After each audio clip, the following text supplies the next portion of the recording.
What's going on, everybody? Welcome back to another video, and we've got a ton of good news to talk about in this video. First off, the first one, you've probably heard about it already, but Rick Bowness is back behind the bench after a 32-day leave of absence from the Jets bench.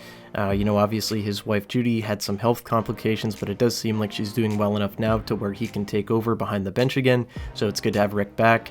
Obviously a terrible situation, and I'm just happy that, it wasn't as serious as maybe it could have been. Obviously we don't know all the details, but I'm just happy that, everything seems to be at this moment okay. But you know what, you got to tip your hat to Scott ONeal. He's a guy that I've been highly critical about really since hiring him a couple of years ago. He's done an incredible job with the Jets in, Bowness's absence. In the 13 games that he coached, went 9-2-2. That's pretty impressive. And really kind of worked out a few things with these guys. Scott did a great job. Obviously there's a lot of supporting staff on that bench as well with the other coaches.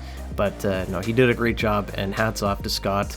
Really kind of fixed this team a little bit. Got them out of some bad habits. Of course, there's still some stuff that needs to be worked out, and the Jets can definitely improve.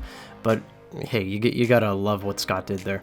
And one thing to note with Rick Bowness possibly retiring after this season, this is his last year of his deal with Winnipeg. If the Jets do feel like, maybe it's time to move on from him, or if Bowness does retire, I think that Scott ONeal has put himself in a spot where he's likely going to be the next Winnipeg Jets head coach.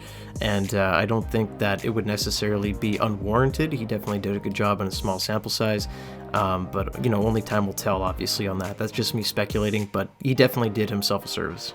But speaking of improvement, the Winnipeg Jets get Gabe Vilardi back on the ice today in a full contact uniform. He will not play Friday against the Florida Panthers, but it does seem like there is a chance that he could play against Nashville. Rick Bowness said that he wouldn't rule him out, so Gabe Vilardi could be a massive help over there on the right side. Maybe he joins the Connor and Scheifele duo. Alex Iafallo has been good, and I think that line's been pretty good, but if you want to, maximize that line, maybe Gabe Vilardi's the guy to do that. Maybe they don't start him there right away. Maybe they start him on the second line just to get his legs back underneath him. But we saw, what happened in that Tampa game where they were getting a little bit outmatched without that real legit elite first line, right? Maybe Alex Iafallo doesn't put the Jets over the edge, in the elite category with that line. So if they're able to get even more out of Scheifele, Connor, and then you've got, a defensively responsible 20-30 goal scorer in Gabe Vilardi, that's pretty nice, right? I mean, hey, we're gonna plug him in, we're gonna see what he does, but that is a big get,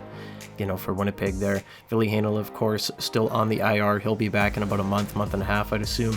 So guys are starting to come back here a bit. Guys are getting healthy. Gabe Vilardi's a big upgrade. I'd assume that Nemestikov will find himself dropping down in the lineup, maybe in the fourth line. But this is a deep Jets team, and one of the best I've seen in a long time.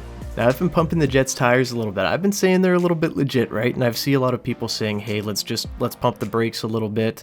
Maybe they're not that team. We've seen them definitely collapse in the mid-season before, and last season was the most recent example of that. However, I will say this lineup far better than the lineup that the Jets had just a season ago, right? You got to think that, okay, well, this team is much deeper, and they're not just bringing on every waiver claim like Carson Kuhlman and all those other guys to fill out the, bottom six. They have legit players this season. Last year, up until the trade deadline, the Jets didn't have Nemestikov, they didn't have Niederreiter, and now they're just so much deeper with everything that they got back from the Dubois trade. Now they're getting Vilardi back, they have Iafallo. So you add those four players, Kapari, of course, he's injured right now, but that's, another five, and you take away Blake Wheeler being carried around the ice, right?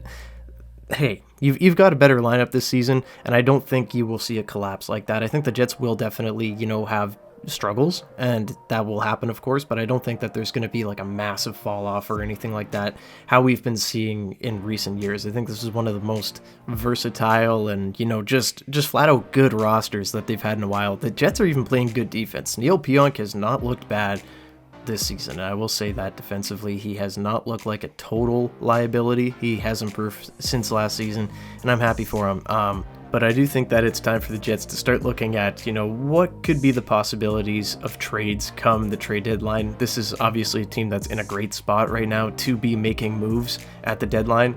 I'd assume the first round pick is in play this season. I wouldn't I wouldn't rule out guys like Chaz Lucius are available. Maybe not Barlow, McGroarty, those guys, but maybe Chaz is available. I could see that happening. Maybe even, like, I don't know, Declan Chisholm. I don't know how much he moves the needle. But I could see the Jets really going after somebody. I think they should be looking at probably a forward addition. I think that a guy like Pavel Buchnevich would be a dream. Maybe that happens. We'll see. I don't even know if he's going to be a guy that's available, but I do think that it would be a really fun ad, and he'd be my dream ad right now for sure. If we go to defense, it's all going to come down to who's available, what teams fall out of the running, but I do think if they can find a guy at, obviously not the same level as Josh Morrissey, because I don't think that those kind of guys are going to be available, but if you can get a really strong, number two-ish defenseman that can play on a different pairing of Josh Morrissey, and you don't really have to have just Morrissey and DeMello and then the rest, if that makes sense, right? Like, that's obviously the Jets' number one pairing. Morrissey plays really good with DeMello. Wouldn't make much sense to split them up. I think it just makes your team that much more deep, especially on defense, and that much better if you're able to find a guy that you can just plug and play on the second pairing, and then you've got a really good 1-2 punch on defense, and then a pretty decent third pairing with whoever you want, right? Whether that's Neil Pionk, Brendan Dillon, Samberg, and Dillon. I don't know. It doesn't matter who you put there, but you're in a really good spot. But a lot of good news, a lot of good vibes coming out of Winnipeg lately. The Jets are just a fun team to watch for once. Been a while since I've been able to say that, like, confidently, and I'm loving every bit of it. But I want to hear from you guys. Leave a comment down below what you guys think of everything, with Bowness coming back, with Vilardi coming back. I want to hear from you guys, so definitely leave your comments down below. But yeah, guys, leave a like and subscribe to the video if you haven't already. I'm out of here. Go Jets, go. Bye-bye.